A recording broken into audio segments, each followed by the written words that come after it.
নমস্কাৰ প্ৰিয় শ্ৰোতাবৃন্দ, আমাৰ ইউটিউব চেনেল চেল্ফ ৰিয়েলাইজেশ্যন বা আত্মা উপলব্ধিলৈ আপোনালোক সকলোকে পুনৰ এবাৰ স্বাগতম জনাইছোঁ।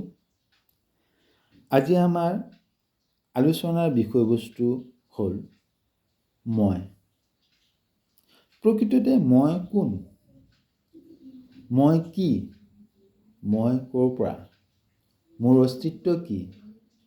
মোক কোনে সৃষ্টি কৰিলে? এই মহাজগতত মোৰ কৰ্ম কি? অৰ্থাৎ মোৰ সৃষ্টি কিয়? আমি সদায় মই, মোৰ, মোক লাগে, মোৰ দ্বাৰা এই শব্দবিলাকতে নিজকে বিভোৰ কৰি ৰাখোঁ আৰু ইয়াৰ প্ৰকৃত তত্ত্ব আমি বুজি নাপাওঁ। য'তে মই অৰ্থাৎ সংস্কৃতত ক'বলৈ গ'লে অহম, অহমৰ প্ৰায় অহংকাৰ, অহংকাৰ। মই শব্দৰ মূল উৎসই হ'ল অহংকাৰ। কেৱল মাত্ৰ এদিনৰ বাবে আপুনি মই ভাৱ ত্যাগ কৰক। মই কোন বা মই কি বা মই প্ৰকৃততে কি কৰে আপুনি নিজেই উপলব্ধি কৰিব। আচলতে কি জানে? আমি মই শব্দ কওঁতে আমি ইমানেই অভ্যস্ত হৈ পৰিছোঁ যে আমাৰ শব্দৰ পৰা আমি আঁতৰি আহিছোঁ। যান্ত্ৰিকতাই আমাক গ্ৰাস কৰিছে। কেৱল আমি আত্মকেন্দ্ৰিক হৈ উঠিছোঁ। নিজক লাগে, মোক লাগে, মোৰ ঘৰ, মোৰ পৰিয়াল, মোৰ সতি সন্তান, মোৰ সম্পত্তি, মোৰ গাড়ী, মোৰ বাৰী। সকলো শব্দতে মই আৰু মোৰ সংলগ্ন হৈ আছে।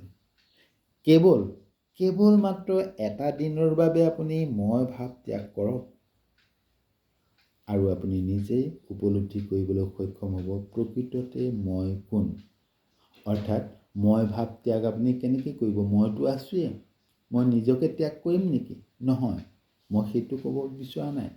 মই কৈছোঁ মই লগত সংলগ্ন থকা সুখ ভোগ, মই লগত সংলগ্ন থকা আনন্দ, মই লগত সংলগ্ন থকা চঞ্চলতা, মই লগত সংলগ্ন থকা আৱেগ অনুভূতি, মই লগত সংলগ্ন থকা শান্তি সম্প্ৰীতি,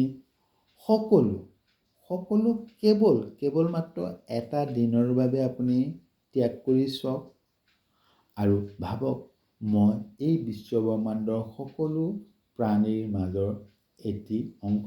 গতিকে মই নিজস্ব আজিৰ দিনটো কেৱল মাত্ৰ আজিৰ বাবে মই মোৰ বিষয়ে একো নাভাবোঁ। মই যি কৰিম, যি ভাবিম, যেনেকৈ থাকিম কেৱল মাত্ৰ প্ৰকৃতিৰ নীতি অনুসৰি থাকিম।